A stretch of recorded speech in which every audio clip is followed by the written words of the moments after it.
What's good, homies? Welcome back to another episode in our West Tigers rebuild series. Taking a little break from the West Tigers, we're back for game 2 of the State of Origin. It's a do or die situation for us after barely losing 19-18 in the first game. We're coming into game 2 with a slightly different lineup. Alright, so we have 3 new faces joining the squad. The reason they weren't in game 1 was because they were injured. I'll just run through the 17 and we'll talk about the players as we get to them. In the back 5, it's unchanged with Kalen Ponga at the back, Dane Gagai, Darius Boyd in the left wing and centre, and on the right side we have Greg Inglis and Valentine Holmes. In the halves we have a new pairing with Cameron Munster and Daly Cherry Evans. This was going to be my original pairing, but both players are injured. If there's one thing we have plenty of depth in, it's in the halves, and there's so many combinations you could try. I ultimately landed on Munster and DCE, but I could have easily left Morgan on at 6 and chucked Munster on the bench as a utility, of course, but basically it was between these 3 players, Morgan, Munster and Cherry Evans. Moving along, in the front row we have Jared Wallace, Andrew McCulloch and Dylan Napa, and in the back row we have Matt Gillett, Josh Papali and Corey Oates playing at lock. Rounding off the 17, coming off the bench we have Michael Morgan, Corbin Sims, Patrick Galfusi and Cohen Hess. Now Corey Oates at lock. That was a toss-up. That was my initial plan for Corey Oates. He was going to be the lock for us. Josh Maguire wasn't really in our plans, but I think I end up bringing him back for game 3. Alright, so our do or die game will be played at Suncorp Stadium as we await the arrival of the Blues. It was a pretty decent game last game. We led for most of the match, but the Blues just, in their last 10 minutes, destroyed us in defense. They were pretty much starting their sets from the 50. That's how good their defense was to contain us within our own half, kept us on the back foot, and you know how we are with our goal line defense, pretty much non-existent. And yeah, the momentum in the last 10 minutes of that game carried into extra time, and they ultimately scored the winning field goal through Mitchell Pearce. As we jump into the game here, 6 minutes in, first tackle, we go to Munster, links up with Napa, and he's going to get rocked in the tackle by Aaron Woods. Back in the third here, so we go short to Napa once again, fends one off, gets an offload away to Corey Oates, and he's going to get driven backwards in the tackle outside their 40. On the fourth here, as we approach the 10-minute mark, we go to Munster, throws a beautiful ball to Gillett, a massive overlap on this right side as we break out of a tackle, get the pass away to Gagai, and he's going to score in the corner. A pretty rare sight on veteran difficulty is that little run by Gillett, how he shrugs off that defender making the tackle. You don't really see that on the higher difficulties. As we take another look, a beautiful try. We had the overlap, Gillett goes himself, powers through the tackle, draws in the fullback, then feeds it to Gagai in support. Overall, it's a pretty smooth try. From Cherry Evans running that decoy to Matt Gillett's run, and then a nice finish by Gagai. Back off Cameron Munster here, who will be taking our kicks from now on in the maroon jersey. From the sideline, a beautiful strike of the ball as we go up by a converted try.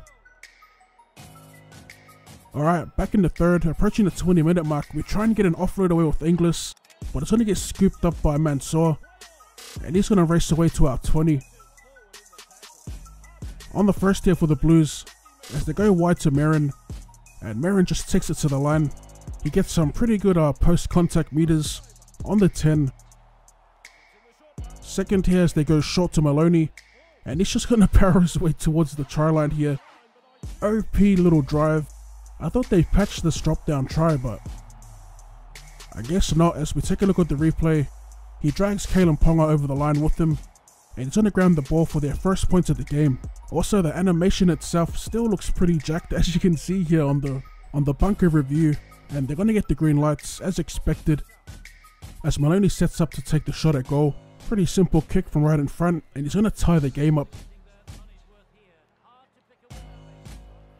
Alright, 30 minutes in here, back with the clearing kick by Trent Marin as Ponga fields it.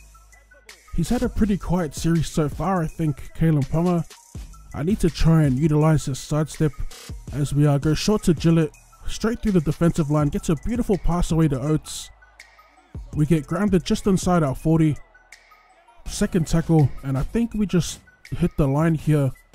I had 40-20 in mind, but we still need to chew off a few more meters here before we can attempt to get a kick away. As we go out the back to Cherry Evans, links up with Ponga, and he's going to get driven backwards in the tackle. Just outside our 30 here, we go to the short side to Cherry Evans. Barely any space or angle to work with, but we're going to get the perfect bounce as it rolls into touch for a 40-20. That was a huge play by Cherry Evans with only 7 minutes remaining in the half. Off the tap, we send it to Galfusi to take it to the line and want to get pulled down inside the 10.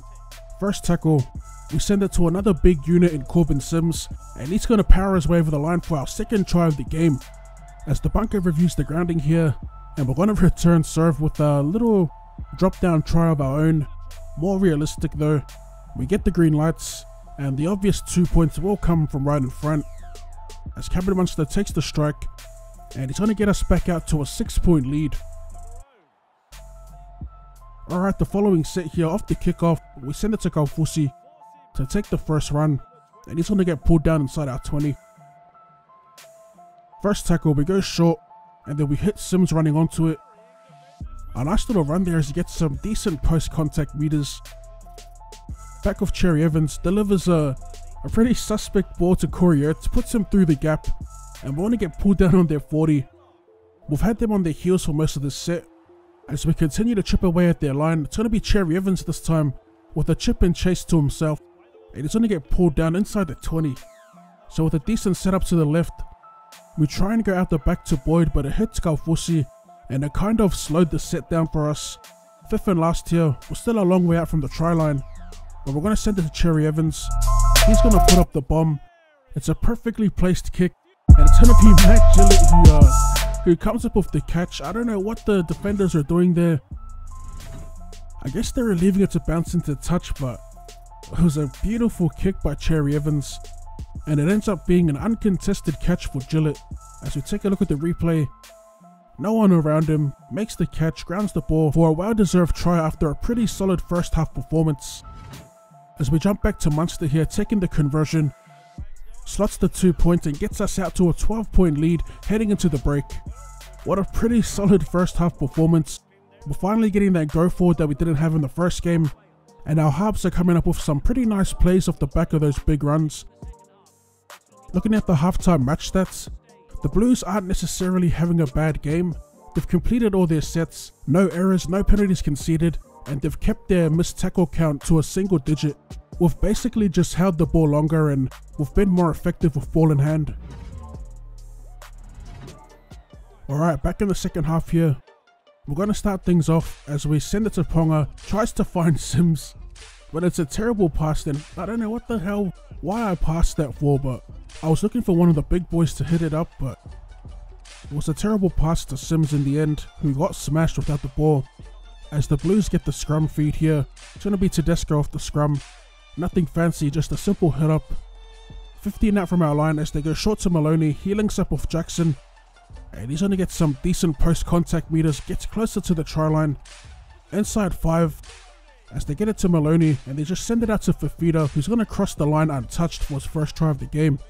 That was such a stupid way to start the half, the way we lost the ball. As Maloney converts here, and they're going to get within 6 points. Alright, 47 minutes in, and Kalen Ponga gets smashed trying to take it to the line. A pretty rare sight nowadays, those little ball spills of the big hits. It was a nice tackle nonetheless by Aaron Woods.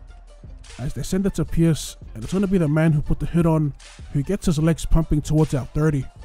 At this point, I could definitely feel that all the momentum's with New South Wales here. We can't quite recover off their error from the start of the first half, as Pierce finds Tedesco, steps around Papali, runs through Darius Boyd's tackle, and he's going to get pulled down inches from the line here. On the third, as they go long and flat to Aaron Woods, charging onto it, crosses the line, and he's going to score the third try for the Blues, and it's going to be a pretty easy kick coming up for James Maloney to slot the equaliser. Quite fitting that it ends with Woods scoring the try. He was the one that got them the ball with that big hit. As we take another look here, it was a nice flat pass from dummy half by Farah. Woods at full pace runs through Galfusi's tackle, and he ends up carrying Ponga over the line with him. So it's like a little bit of deja vu here in game 2. Just like the first, they caught up to us as we finally get some ball here pretty deep within our half. It's going to be Papali getting wrapped up inside our 30. On the first hill, we go to Galfusi. Throws a trash pass to McCulloch, who has to reach to grab it. Ponga in at dummy half. goes for a scoot, gets around one, and it's going to get wrapped up inside our 40. On the third here, we need a 40-20 or something to get us out of our half, and it's going to be Cherry Evans once again, shooting for the corner here, and we are going to get our second 40-20 of the match, Daily Cherry Evans. As we take the tap, and it's going to be Galfusi taking it to the line. He gets pulled down, inches out, as we follow that hit up with another forward here, Corbin Sims. This time he gets driven backwards in the tackle. On the second, McCulloch to Munster, cuts out Ponga, goes to Gillett, and it's going to be Gillett to Boyd, who slices through untouched for a pretty decent try. Some pretty slick passing there that created that gap for Boyd. As we take another look on the replay, plenty of decoys, plenty of cutout balls, which eventually made its way out to Darius Boyd, as you'll see here. A beautiful play, creating that hole in the line. This actually ends up being the match-winning try. Like I said, that was the final try of the game, as we take the final kick of the game with Munster. And we're going to slice it away to the right here. Doesn't really matter though, because we are going to walk away with the W. Full time here at Suncorp Stadium, we defeat the New South Wales Blues 22 points to 18.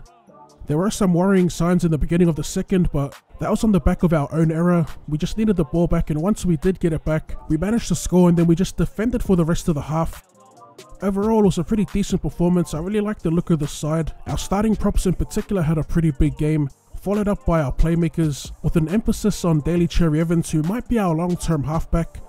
He put us in great positions to score points with 2 40-20s. As we look at the full-time match stats here, Maloney picks up man of the match. As always, drop the like button for more Rugby League Live 4 content. Thank you for tuning in, and I'll see you